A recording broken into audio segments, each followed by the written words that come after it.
పాప పుణ్యాలేంటో నాకు తెలియదు.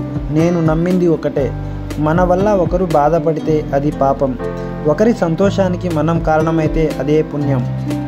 జీవితాన్ని ఎవరితోనూ పోల్చుకోకు. సూర్యుడు చంద్రుడు పూర్తిగా వేరు. ఎవరి సమయం వచ్చినప్పుడు వారు ప్రకాశిస్తారు.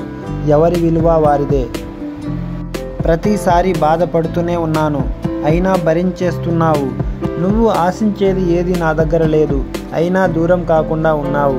ప్రేమంటే నాటకం అనుకునే నాకు నిజంగా ప్రేమంటే ఏంటో చూపిస్తున్నావు. అబద్ధంలో ఉన్న భయం కంటే నిజంలో ఉన్న ధైర్యం గొప్పది.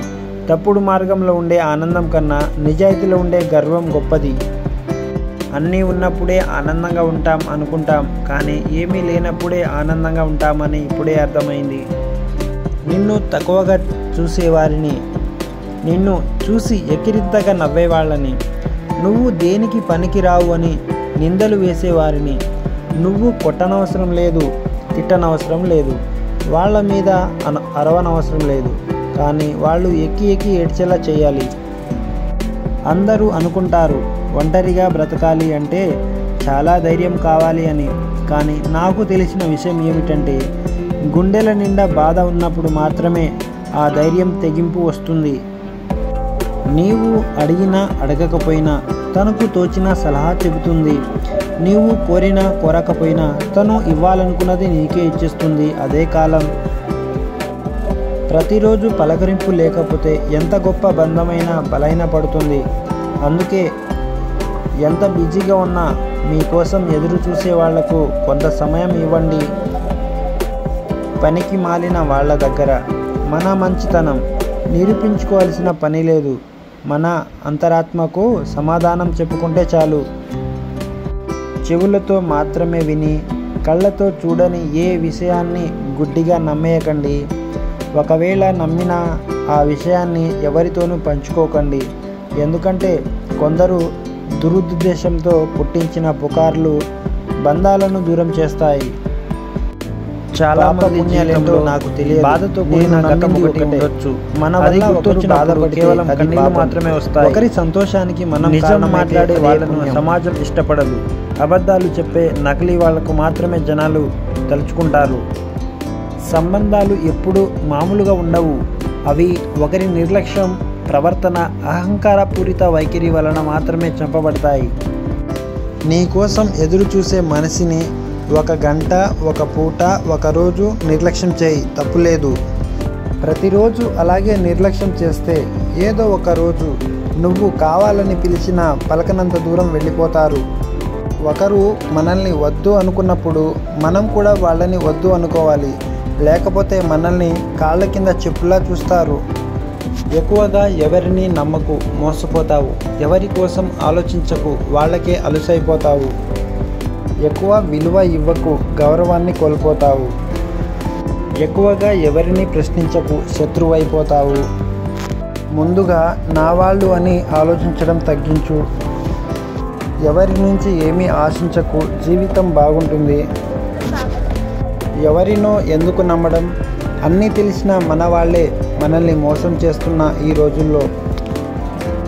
వయస్సులో ఉన్నప్పుడు కష్టపడడానికి సిగ్గుపడితే వయసు దాటాక అందరి ముందు బ్రతకడానికి సిగ్గుపడాల్సి ఉంటుంది. ఇతరుల మనోభావాలతో ఎప్పుడూ ఆడుకోవద్దు. ఒకవేళ మీరు గెలిచినా ఆ వ్యక్తి నమ్మకాన్ని జీవితాంతం కోల్పోతారు. నోటికి ఇష్టం వచ్చినట్లు మాట్లాడే ముందు ఒకటి గుర్తుపెట్టుకో, మనం మాట్లాడే మాటలు మనకు గుర్తుండకపోవచ్చు, కానీ అది విన్న వ్యక్తి ఎప్పటికీ గుర్తుండిపోతాయి. ఒకరిని అపార్థం చేసుకునే ముందు ఆ వ్యక్తి గతంలో మనతో ఎలా ఉండేవారు ఒకసారి తలుచుకోండి. నిజాలు తెలుస్తాయి. దయచేసి గతం ఒక్కొక్కసారి మనం చూసేది వినేది కూడా నిజం కాకపోవచ్చు. దయచేసి గతం మర్చిపోవద్దు. మనుషులను దూరం చేసుకోవద్దు. తిన్న అన్నం ఒంట్లోనే ఉంటే ఒళ్ళు చెడిపోతుంది. ఉన్న ధనం ఇంట్లోనే ఉంటే ఇల్లు చెడిపోతుంది. అందుకే నువ్వు తింటూ నలుగురిని తినిపించు, నువ్వు బ్రతుకుతూ నలుగురిని బ్రతికించు. డబ్బు సంపాదించడం అంటే నేలను గుండు సూదితో తవ్వడం లాంటిది. చాలా కష్టం. అదే డబ్బుని ఖర్చు పెట్టడం అంటే గాలి ఊదిన బెలూన్ని గుండు సూదితో గుచ్చడం లాంటిది. చాలా సులభం ఖర్చు చేయడం. గొడవపడి మాట్లాడకుండా ఉండే కాలం పోయి మాట్లాడితే గొడవలు అవుతాయని మాట్లాడకుండా ఉండే రోజులు వచ్చాయి. 10 రూపాయలు సంపాదిస్తుంటే పలు రకాల మనుషులు నీకు పరిచయం అవుతారు. 10 రూపాయలు అప్పు అడిగినప్పుడు పరిచయస్తులే పరాయి వాళ్ళులా నీకు దూరంగా పారిపోతారు. మిత్రమా, ఇది గుర్తుంచుకో.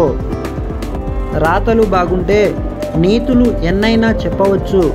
గెలిచినవాడు సోది చెప్పినా చప్పట్లు కొడతారు ప్రజలు. ఓడినవాడు మంచి చెప్పినా సోది అంటారు ఈ జనాలే. తెగిన దారానికి ఎన్ని ముడులు వేసినా మునుపటిలా అనిపించదు. అందుకే తెగే ముందు ఆలోచించుకోవాలి. అది దారమైన బంధమైన.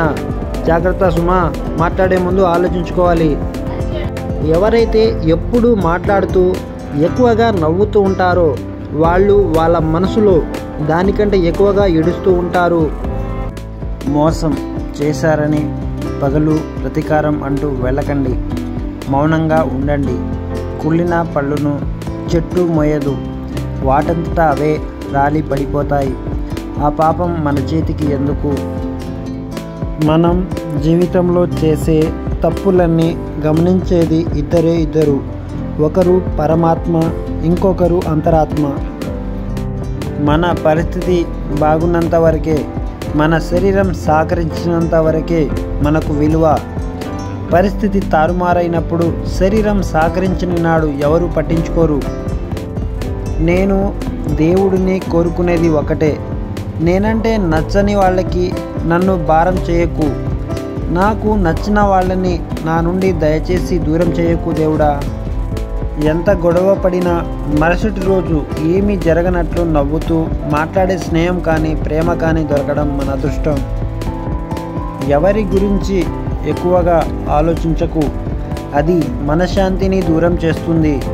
ఏం జరిగినా అది దైవ నిర్ణయమని భావించు. మనసు ప్రశాంతంగా ఉంటుంది. నిజం అనే వెలుగు ముందు నింద అనే చీకటి ఎక్కువ కాలం నిలబడదు.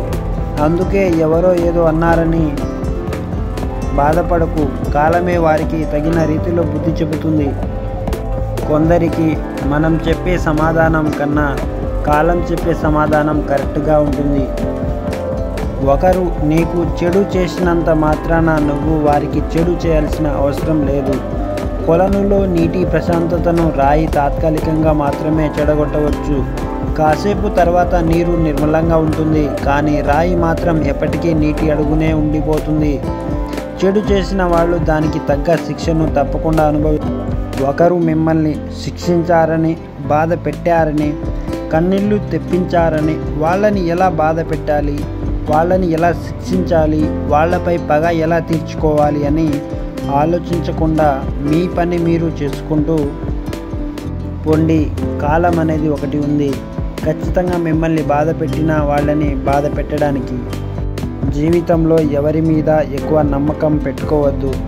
ఎందుకంటే ఎప్పుడు మాట్లాడతారో తెలియదు, ఎప్పుడు దూరం పెడతారో తెలియదు, ఎప్పుడు వదిలేస్తారో కూడా తెలియదు. అనుకున్నది జరగకుండా ఉండేదే జీవితం. మనం అనుకోనివే జరిగేది జీవితం. కాబట్టి జీవితంలో ఎక్కువ ఎదురుచూపులు చూడకుండా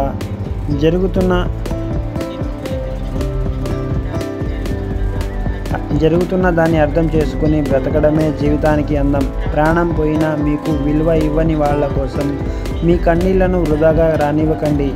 మీకు విలువ ఇచ్చే వాళ్ళ కోసం ప్రాణం పోయేలా ఎడవండి. తప్పులేదు, ఎందుకంటే వాళ్ళకి మాత్రమే మీ కన్నీళ్ళ విలువ తెలుస్తుంది. కాబట్టి